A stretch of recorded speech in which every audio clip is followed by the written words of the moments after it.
everybody, welcome to Qué Golazo. It's our Tuesday Champions League preview. We have all the game action analysis as we preview, of course, everything that happens on match day 5 with Jimmy Conrad. We have Roger Gonzalez with United States men's national team players in the tournament and the introduction of our new member of Qué Golazo, Fabrizio Romano, the absolute legend insider. The show begins and undo because of Fabrizio. Here we go. Hey, everybody. Welcome to Qué Golazo, our Champions League preview, the first one of the week, match day 5. It is my pleasure for the first and not last time, because he will be a member of our team, Fabrizio Romano, the absolute legendary know-it-all writer, insider. I mean, is there anything more than I can add? I'm just so happy to have him to our Qué Golazo team. Fabrizio, welcome to Qué Golazo on CBS. How are you, my friend? Ciao. Hello to everyone, and thank you, my friend, for your words. Fantastic, really, to hear and to be part of the team.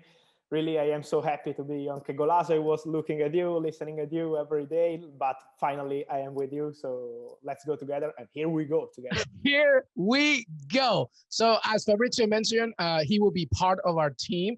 Once a week, we will break down all the transfer window information, but also just anything that he wishes to talk about, because if you go to cbssports.com, you can also see his very own piece every single week. You'll be able to see a lot more of Fabrizio Romano, and we welcome him to the show. Fabrizio, let's get straight to it. Inter Milan, they had a good win against Sassuolo. We call them sexy Sassuolo. They're such a good team to watch, but they lost to Inter. I feel like a little bit of pressure alleviated of Antonio Conte, and now, they'll be facing Mönchengladbach. I feel, Fabrizio, that if they lose that, I know that Conte is getting paid really well there, but what is the latest on him? What would his future be, Fabrizio, if Conte doesn't make it to the knockout stage?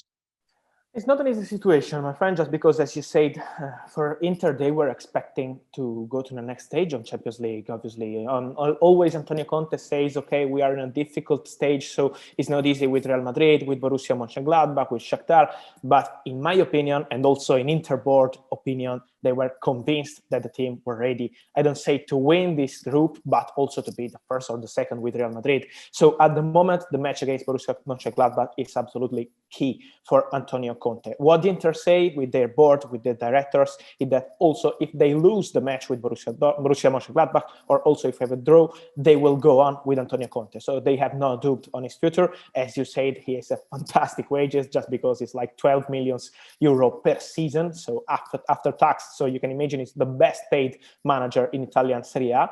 But at the moment, Inter say that also if they will be out from the Champions League, they will go on with Antonio Conte. As you say, the match with Sassuolo was important just because Inter were going not so well in the Serie A, but winning against Sassuolo, they were the second in the table in Serie A, was key to be back at their level, winning with a good performance, also from Lautaro Martinez, also from Alexis Sanchez. So they were needing this kind of match. But now with Borussia Mönchengladbach, they need to show what is Inter's Antonio Conte. They want to see from the board of Inter, as Inter fans too, they want to see the mentality of Antonio Conte. We didn't see this against Real Madrid, for example, or also in the other matches in the Champions League. They were like a cold team, but more than me, that Antonio Conte teams, they are not like this. They play like they are fighting like a war, and they need this also against Borussia Mönchengladbach. Yeah, it's either a do or die always with Antonio Conte, and at this moment it's die, unfortunately. But as you mentioned, Serie A is also very important, and they're still in the race. They're second in the table to their bitter rivals AC Milan. Let's stay with Inter because a few updates. Christian Eriksen, this was meant to be the move, Fabrizio. This was meant to be the move that, revitalized his career after being with Tottenham for so many years. It hasn't really worked out. What's the latest on him?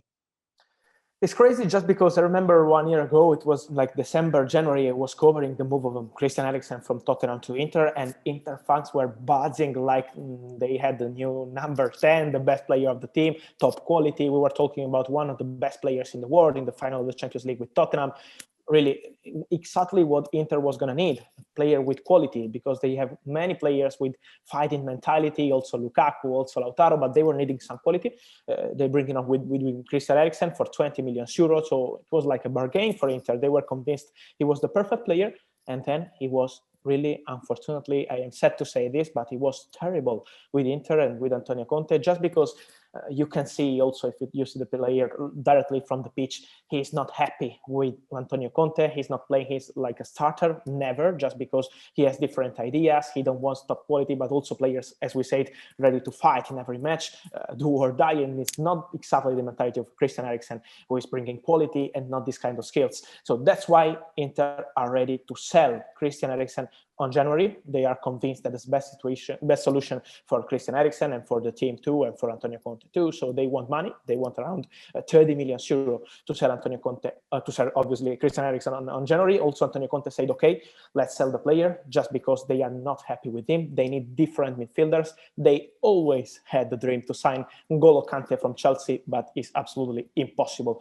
on January. So they will look for different players in next window. But for sure, Christian Eriksen will leave the club. On September, Inter received a bid from Borussia Dortmund and also Hertha Berlin to try for a loan with buy option. Inter said no, they just sell the player on a permanent deal, but now it's time to find a solution, just because Eriksen is not playing, and it's crazy that Inter has a player like Eriksen and they are not playing him. Yeah, the Bundesliga could be interesting for Christian Eriksen. And as you mentioned, I feel like Inter Milan is running out of ideas in how to, sell him. And I feel like a loan option might be the best one. Let's stay in Serie A. Obviously, Juventus, very happy with Alvaro Morata. Despite so many offside goals, he's still making it happen. He's on loan with a buy option for 45 million euros next summer. And they're planning to sign him on a permanent deal. I mean, Pirlo must be very happy with him. He's in love with Morata. He's in love with Morata, not just on the pitch. Obviously, we are seeing the best player of Juventus this season with the Cristiano Ronaldo, obviously, but Morata's been the second for sure. He is the perfect mentality for what Pirlo wants. He's playing with the team. He's scoring goals. As you say, sometimes in offside, but he's going with many goals too. So he's in a good period for himself and also for Juventus. What Juventus needs is this kind of players. You know, during the summer, they were trying to sign Edin Dzeko from Roma. So this kind of striker, always playing with the team, not just thinking about scoring. He wants a different style of play, Andrea Pirlo. So that's why Alvaro Morata is considered like perfect with his skills for Juventus. They are going on next summer to talk with Atletico Madrid to find a solution. But at the moment, obviously, we are in November and December, so it's nothing decided 100%. But for next summer, the plan of Juventus is to sign Alvaro Morata, just because they are so happy with the guy, so happy with the player. Also Cristiano Ronaldo, and you know that when you have a player like Cristiano, you always have to consider also how happy he is, this kind of striker, with other players like Alvaro, and he's so happy with playing with Morata. Also with Spain national team, he was scoring. He's back with Luis Enrique, so happy with his performances. So that's why Juventus are ready to plan to sign Alvaro Morata on a permanent deal, and in my opinion, it's really a good deal, because we're talking about a young striker, still young, but scoring. And you can see this player, Alvaro Morata, he needs to be happy to be at his best level. At Chelsea, he was not so happy. Last year with Atletico Madrid, it was with Diogo Costa. He was feeling that the club was looking for a different striker. So now he's finally happy with Juventus in the city where he met his girlfriend, and now obviously his wife. So it's everything perfect in Italy. He loves Italy, and it's perfect for his style of football.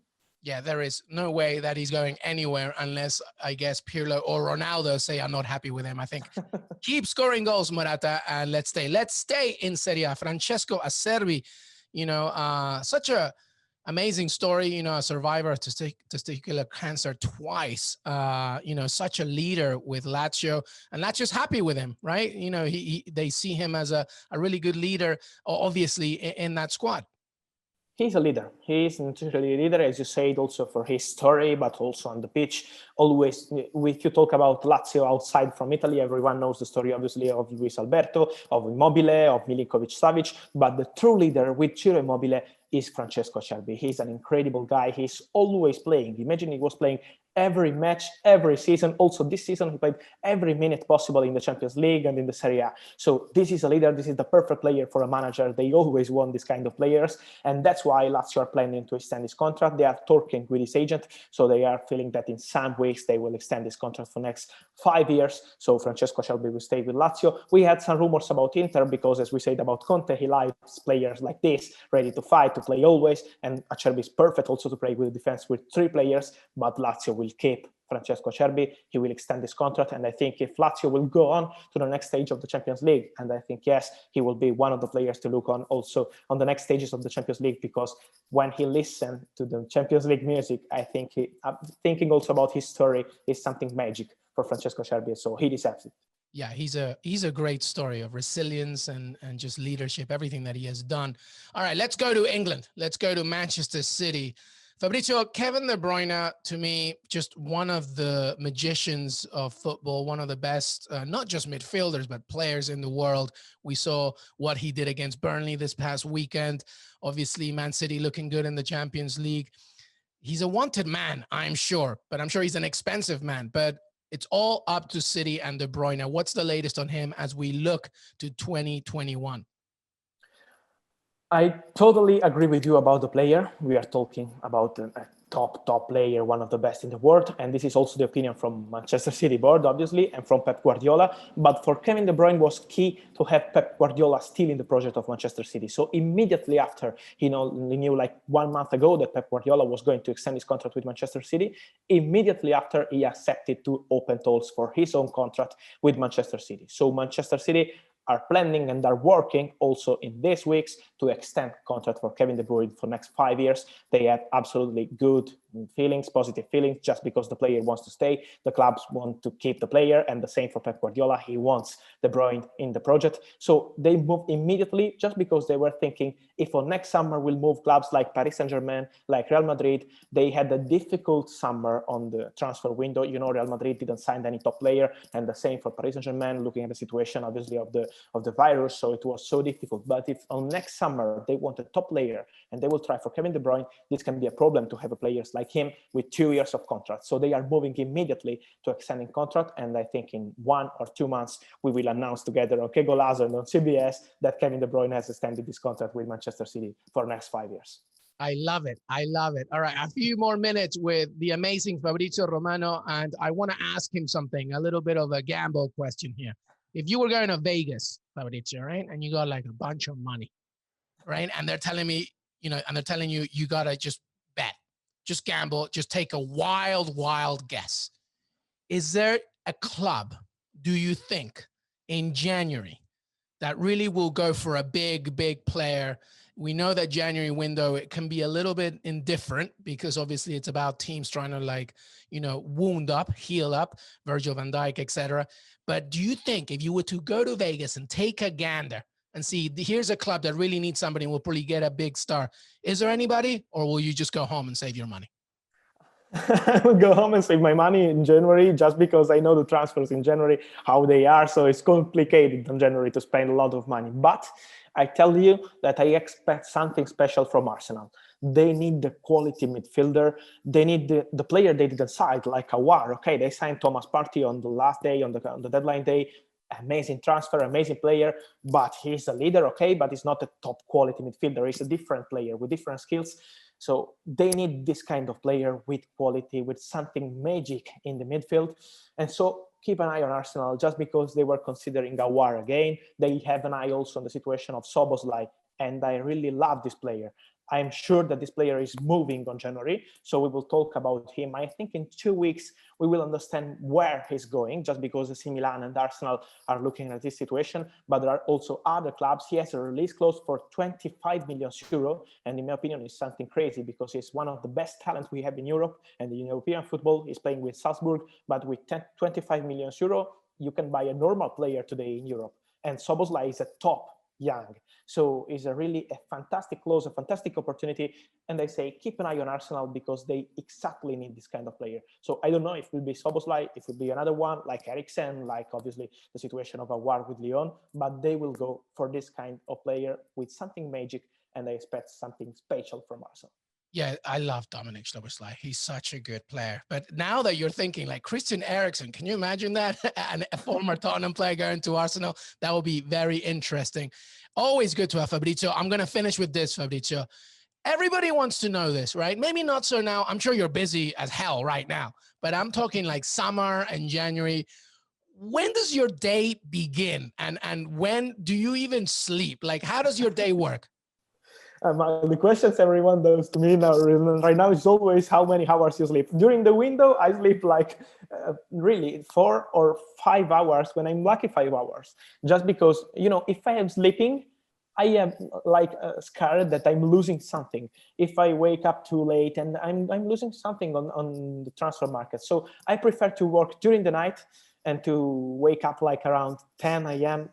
This is my idea, always to sleep from 5 to 10, just because in this moment, you can control the situation. It's difficult that during the morning, people from transfers window, from transfer moves, they are working. It's so difficult, just because from my experience, they are working during the night at dinner, for example, during the evening, they go to dinner and then they stay together, for example, during the night having negotiation. So during the morning, people like sport directors, agents, players, they are always sleeping. So that's why I try to sleep during the morning a bit more than during the night. So I go to sleep really late. I can tell you, I remember last summer when Reguilón was moving to Tottenham, I received the call about this move to tell me, okay, Fabrizio, is done. Reguilón is going to Tottenham and not to Manchester United. We are signing the contracts. There are talks on FaceTime between Reguilón and Levy and Mourinho. And it was like 4 a.m. during the night. It was crazy. And I said, okay, I'm lucky that I was not sleeping because I've lost the news. So that's why I try to sleep just during the night and 5 hours. And my day starts immediately with sending messages and on WhatsApp and calling people. I try to call a lot of people, really, day by day. Also, if they can give you a news, also if they can't, just because it's impossible to get the news day by day from the same people. But you can make them feel like you are a friend and not just a journalist. I don't want to be just a journalist and I call you if I need the news. I want also to be friend of the people like sport directors and agents in particular, because then they can feel that they are assured with me. They have respect for me. So that's my idea, my style. I start my day like this. Then I start also working with like CBS and Sky Sports and with my other channels I work with. And that's it. I stay all day with my phone. So my life is with my phone, always. I always check news when I can because of the situation of the virus. I try to go around the city. This is my secret, to go around the city, because here in Milano, in the center of Italy, you can go around the hotels, the restaurants, and you can meet people like agents or sport directors. They stay together in these places and they have negotiations, and you can meet new people. You can have new contacts, new sources. And this has been my secret for many years, because I go around the city and I meet new people, and that's key to have new contacts. And then that's my idea, my plan every day, to go around, to send messages, to make calls, to work obviously with my channels. And till the night, I do like this. I stay with my phone and I send messages always. One day we will make a TV show about Romano. It will be Jerry Maguire .2, the Italian. Fabrizio Romano, such a pleasure. And Fabrizio, everybody, will be joining us every single week. And, he'll be bringing us not just information, but also his amazing personality, just everything that he has going. And Fabrizio, so happy to have you in our Qué Golazo pod, and have a great day. And listen, get your sleep, but also drink water and eat. Don't forget. I always drink water. Always. It's so important. So thank you, my friend. Really, thank you to our listeners. And really, thank you. Big pleasure to be with you, and see you on Qué Golazo next Monday. Grazie, Fabrizio. Ciao. All right.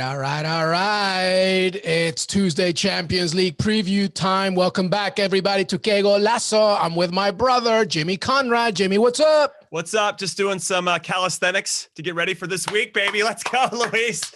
Let's go. When you reach those lovely 40 years, you gotta get going. But look, he doesn't look at a year over 18. Look at him. He's so young and handsome. I'm so jealous. I agree with you. Keep going. He's going to Venmo me later. Welcome, everybody. Welcome back. A packed episode, we promised you. And of course, this is the meat in the sandwich. Jimmy Conrad, Jimmy's Easy Money. We're going to do this. Jimmy, I'm going to just let you get straight into it as we look ahead to Matchday 5, Tuesday's action. There are some crazy games. There's a lot going on in a lot of different groups, but I'm going to start with my easy money because I think that's always a good place to start on a Monday. Now, everybody, there was some difficulty, I think. I was hemming and hawing. I mean, I stood like hours upon hours at William Hill, like, oh, maybe I should do this or maybe I should do that. Anyway, I'm going to get right into it. Here we go. So I'm feeling pretty good about Ciro, the hero Immobile, scoring any time for Lazio against Borussia Dortmund in Germany, plus 120. I know it's not tremendous value, but I like the plus side of these lines and these wagers. Now, the 30-year-old Italian international has scored in 6 straight games, which is insane, okay, which started the last time they played against Dortmund in Italy. They won that one 3-1. Now, also, Ciro, the hero, played for Borussia Dortmund. He went on loan there, or maybe he was signed there. Whatever. He spent a season there, so he's familiar with those surroundings. He's familiar with that team and what they stand for and what they do. I like this one a lot because this guy is built to score goals, and Lazio do need a result. So does Dortmund. But I'm trying to stay away from the result overall because this one for me is a bit of a coin flip, even though I'm kind of tipping Dortmund to do the business. I think that Ciro, the hero, he also takes their penalties. So if something happens in and around the box, you know he's going to have his name on it. Are you feeling this one, Luis? How are you feeling about this one? I am definitely feeling this one, especially because it's not a done deal for Lazio. Like they're 8 points, 1 behind Borussia Dortmund. Right. And like you said, they want to go there and win. And I love the Ciro bet because you give Ciro an inch, he will take a mile. Like you saw that great goal last time around. So Borussia Dortmund's defensive unit is not that great. Look what they did against Köln, right? So I love this one. Let's move on. Okay, so the next one is in Group B. I'm looking at the standings now just so I don't miss the exact number. But Borussia Mönchengladbach is on top of Group B with 8 points. They have yet to lose, so the only team that has yet to lose in this group. Real Madrid is in second with 7 points. Shakhtar Donetsk is in third with 4. And Inter Milan is at the bottom. They're scraping. They're bottom feeding with 2 points right now. Borussia Mönchengladbach hosts Inter Milan this weekend in Germany. And for whatever reason, I like this one to be a draw. It's plus 260 for both of these to draw. Inter needs some luck for them to somehow find themselves into the knockout rounds. It's not looking good, but they want to leapfrog, at the very least, Shakhtar to get back into the Europa League, where they lost in the final last year to Sevilla. However, I wanted to say Inter have the quality to do so, but after their performance against Real Madrid last week, Arturo Vidal got that red card, but Madrid were up for it and ready to go. I think Mönchengladbach are okay domestically, but in Europe, they are next level. They're averaging at least 2 goals every game. And if they hadn't give up late goals to Inter Milan and Real Madrid in the first 2 match days, they would have 12 points. They'd already be in the knockout rounds. There's something different about these guys. I think Inter Milan will push them, and I think that draws probably one of those games where you can see Inter Milan, you can build that narrative, Luis, and say, oh, they're going to do it. They have to do it if they want to, survive and go to the Europa League, or maybe have that outside chance to get into the knockout rounds. But then Borussia Mönchengladbach have been so good, you can build that narrative as well, which means when you have these 2 narratives, locking horns, it's a draw for me, plus 260. No, I love it. I think that Antonio Conte just needs to do just one thing. Send the Sassuolo game over to Zoom to every single player and just be like, watch this and just do exactly the same. I think the only difference is, to your point, Mönchengladbach is so good in the Champions League. And I see this game actually, Jimmy, as when Mönchengladbach played Real Madrid. I feel like Mönchengladbach is going to be leading all the way until the last second, and then Inter will get that goal, and it'll be, as you mentioned, a draw. Let's move on to the third one. Yeah, just to add really quick, Mönchengladbach just need a draw in this one. Right. They don't need much. Right. And they're pretty much, they've got it all locked up. All right, here we go to the third one. It's the Jimmy special. So as you guys know, I like to pick a player to score, their team to win, and both teams to score. You get some really good value there.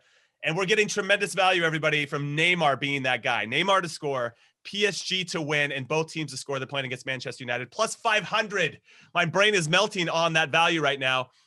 And I say this because PSG absolutely have to win at Old Trafford to really have a legitimate chance of getting through. RB Leipzig is probably going to take care of Istanbul Başakşehir. And then RB Leipzig does play United on the last match day. United don't want to let it wait until the last match day. They just need a point as well to book their ticket. I think that Neymar is going to be up for this. I know that he did score in the Champions League last week with a penalty, but he hasn't really scored in the run of play in forever, either as Mbappe. He's like 8 or 9 straight Champions League games. You could go with Mbappe here too, if you're feeling that way, Luis. I mean, Mbappe is a really talented player. That's plus 480 if you think Neymar or Mbappe is going to be your guy to do it. There's something about Neymar. He takes the penalties. I like that value a little bit more. PSG are one of the few clubs that I think are clearly desperate to win the Champions League. Manchester City's another one that stands out. Like, they're doing everything they possibly can. They're pouring a gajillion dollars into their team to try to win this competition. So for them, this is a must win. This is what they play for. They can win domestically every single cup that imaginable there in France. This is why. And I feel like there's so much at stake here, Luis. If they lose this game and don't get into the knockout rounds, why would Neymar stick around? Why would Mbappe stick around? Thomas Tuchel is probably going to get fired. I mean, who are you going to bring in that's really going to lure those guys to want to keep them around? Maybe Mauricio Pochettino. Maybe Maxi Allegri can come in and coach.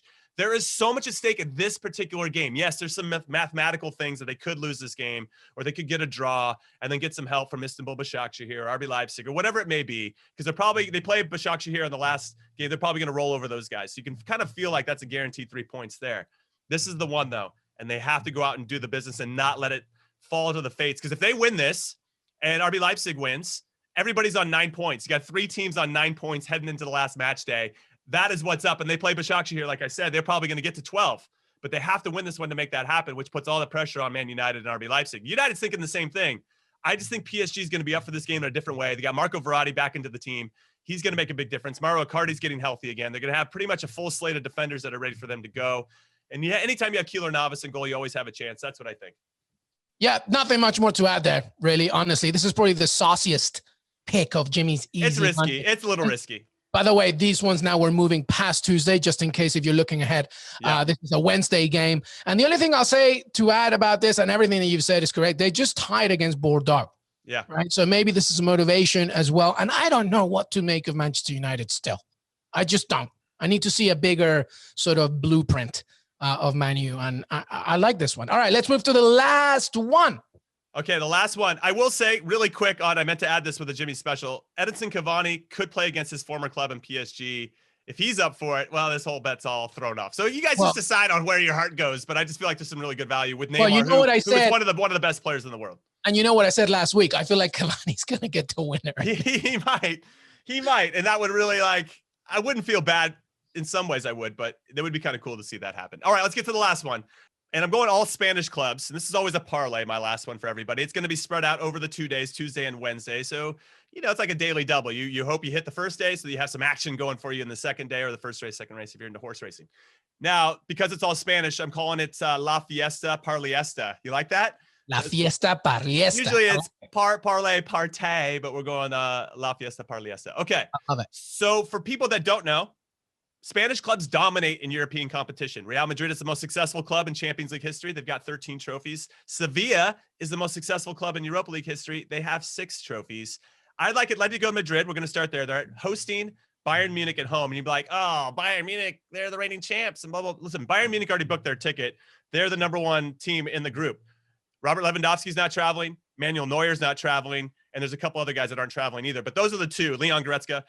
Those are the 2, I think. Lewandowski scores all the goals, and Manuel Neuer blocks all the shots. So without those 2 guys, I really like Atletico Madrid, who will be rolling out a full lineup. They rested Joao Felix, amongst others, in their game over the weekend. I think this could be like a 1 or 2-0, but I like Atletico Madrid to beat Bayern Munich in this one. I like Real Madrid to go into Ukraine and beat Shakhtar Donetsk. They had their backs against it. They lost their first game. They drew their second one. They had to win 2 straight. They got that done. And now they take on against Inter Milan, no less. And now they take on Shakhtar. If they get it, as I said before, Madrid are the most successful club. They know how to win these games. They know how to grind them out. Karim Benzema will come back into the team. I like Real Madrid to win. And then Barcelona takes on Ferencváros. Yes, Messi's probably not going to travel. Yes, a couple other people might not travel. But we saw against Dinamo Kiev last week, it doesn't matter. 0-0 at half, little uneven. Then they scored 4 goals in the second half. I think they're going to build off of that and win again. If you have all 3 of those to win, it's plus 300. Plus 298. Let's just call it plus 300. I like that. I think that's pretty good, Luis. I don't know how you're feeling. La Fiesta Parlayesta. I love it. I think it's good, and I think it's fair. And I think regardless, pretty much, I think right now, Spanish clubs are seeing an opportunity this week, absolutely, in the Champions League. Listen, when we come back, we'll talk more with Jimmy. But here's a quick break, a quick update from Roger Gonzalez on American players this week in the tournament. Stay right here.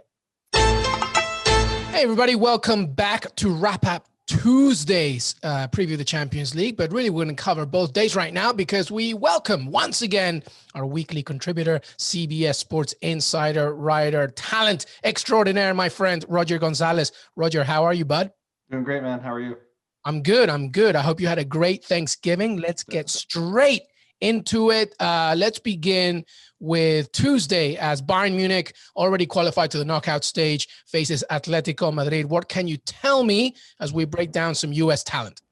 Yeah, I mean, I think Chris Richards, there's a chance we see him again. You know, he started last week in the win over RB Salzburg. I think, you know, it's a great opportunity for him to get some minutes in this one.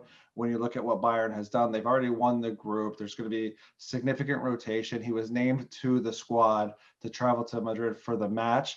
And I think there's a great opportunity. We saw him at left back in that game last week. He's played all over that back line. So there's a lot of versatility there. So I'm not sure if we'll see him, you know, as a starter. We possibly could. But if not, I still think he'll get some minutes. And it's just great for his progression. You know, being named to the Champions League squad for the group stage was a little bit of a surprise for some people, but you know, he's someone who continues to grow. Hansi Flick really loves him.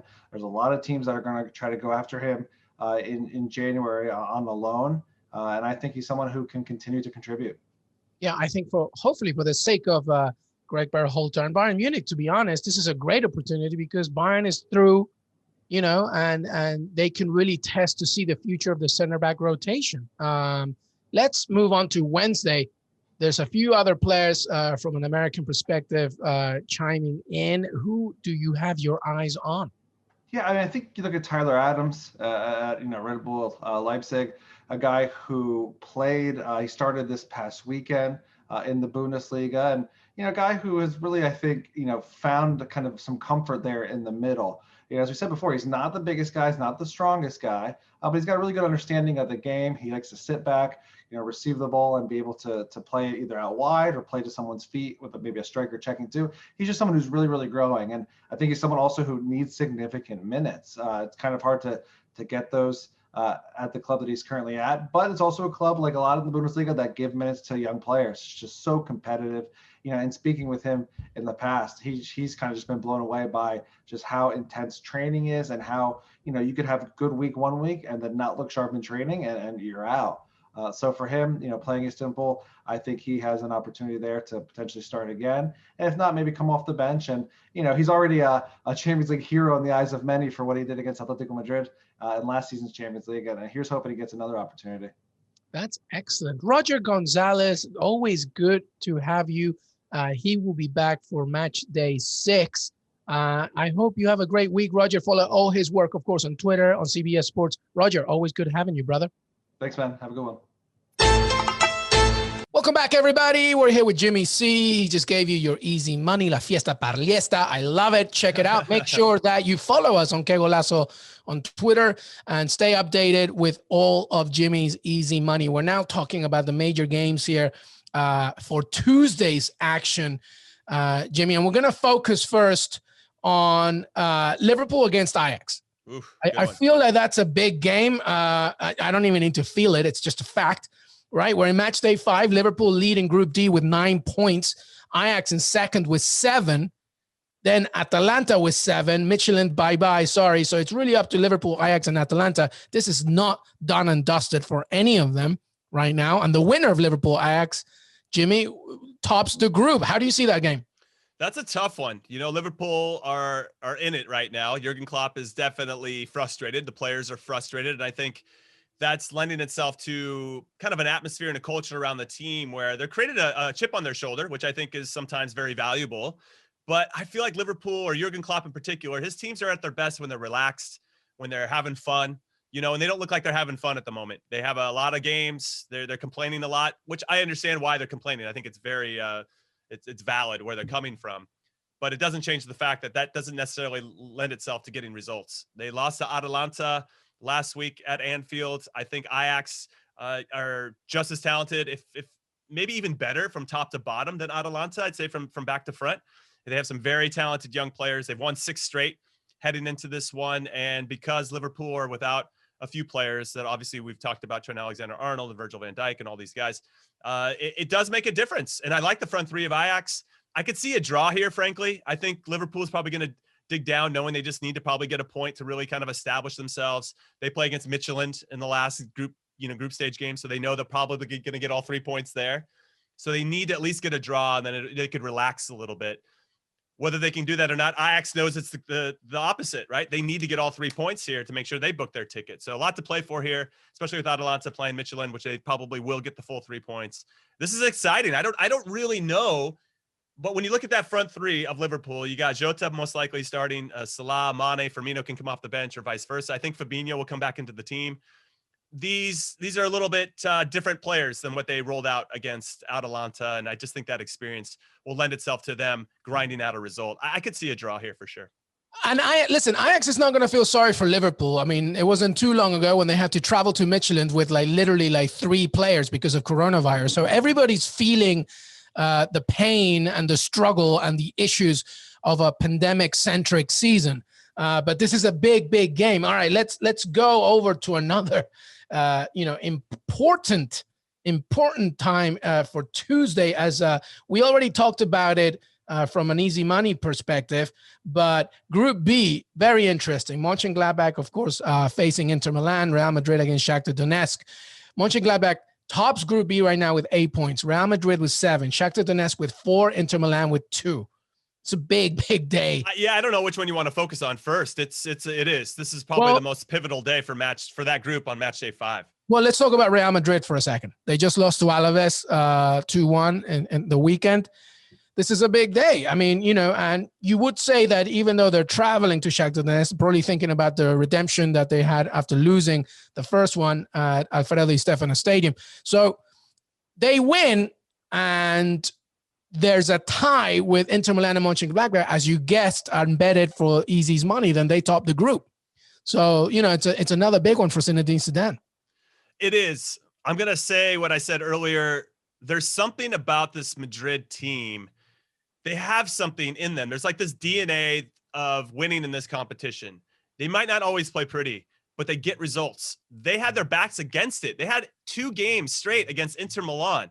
They had to get results in both of those, and they did it. And they went into Milan and got a result. Yes, it helped that Arturo Vidal got that stupid red card, but they were the better team throughout that game. And I was nervous. There was no Sergio Ramos. There was no Casemiro. There was no Fede Valverde.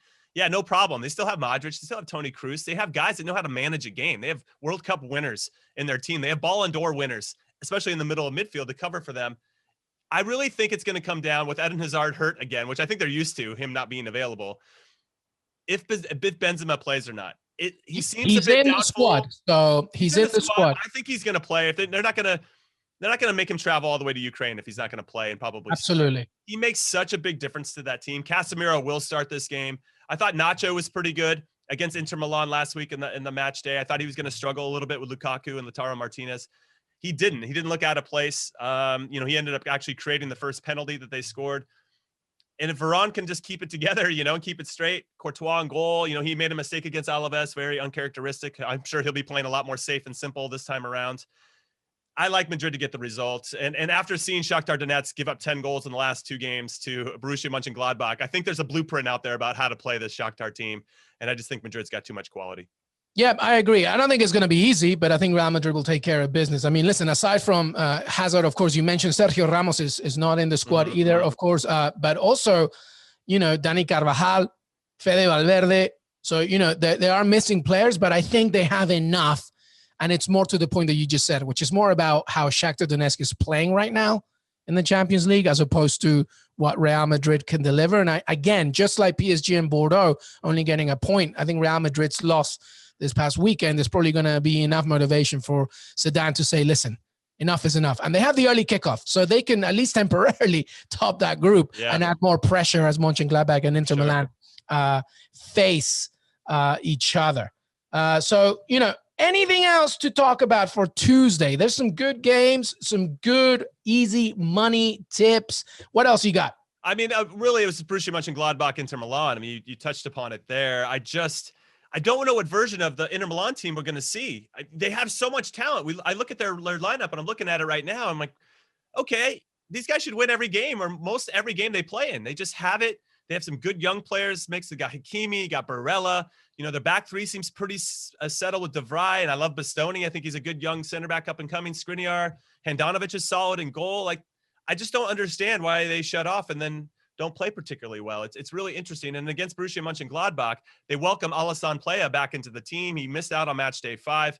It didn't matter. They still scored 4 goals against Shakhtar with Breel and Bolo coming in. And Lars Stindl's excellent. Marcus Thuram. I mean, they got a solid squad too, and for whatever reason, they just turn it up. They step it up a notch or two in Europe, and this is a big opportunity for them. This is only the 3rd time they've made the group stages in their club's history, and they are so close to booking their ticket to the knockout rounds. I could see them getting a result. As I said, I think a tie is enough for them to kind of just take the pressure off, because they have to expect that Madrid's going to beat Shakhtar Donetsk, and I guess that result, because of the early game with Madrid, that will dictate maybe some emotion and how they're feeling about this performance, and that a draw might be enough and they might just play for it. Well, it's a really good thing that you said about that emotion, because I think the biggest thing here, honestly, sometimes we can talk about tactics and players all day long, but to me, the biggest narrative here is you have one manager who can control his own destiny with his team and the other one who doesn't. Mm-hmm. And I feel like Antonio Conte right now knows that. And also Rose, by the way, Marco Rose, he's welcoming Inter Milan. He's saying, listen, we know what they're going to bring. Like, it's not like we're not expecting it. So it's going to be about, I feel, Mönchengladbach saying, listen, what do you have? What do you have? Let's see. And to be honest, it's all about controlling the rhythm, but it's a really, really good point. Well, that was Tuesday's preview. So much. Thank you for Jimmy Conrad to bring it. And he, by the way, will be back to recap the action with me, because soccer never stops, baby. Never stops. Well, we have a Wednesday preview, and then we have a Tuesday recap. I mean, we've just given everybody the goods. We deliver the goods with warmth and love, and isn't it the best? And it's free. It's free. It's free. It's free love. It's free love. Jimmy Conrad, thank you so much, brother. Thank you, Luis. I don't know if you saw it or not, but I wrote "Hi, Luis" on my sign. Oh, now I do. Oh, I love it. I'm a big sweetie over here. I know you are. You are. Love you, brother. Thank you so much. All right. Love you too. See ya. I want to thank Fabrizio Romano, Jimmy Conrad, and Roger Gonzalez for joining me today. Don't forget that there's plenty more to come, including our Wednesday preview, our Tuesday recap, our weekend preview, and so much, much more. Follow us on Qué Golazo Pod on Twitter, and listen to us on Apple Podcasts, Spotify, or Stitcher, or wherever you listen to your pods. Have a great beginning of your week.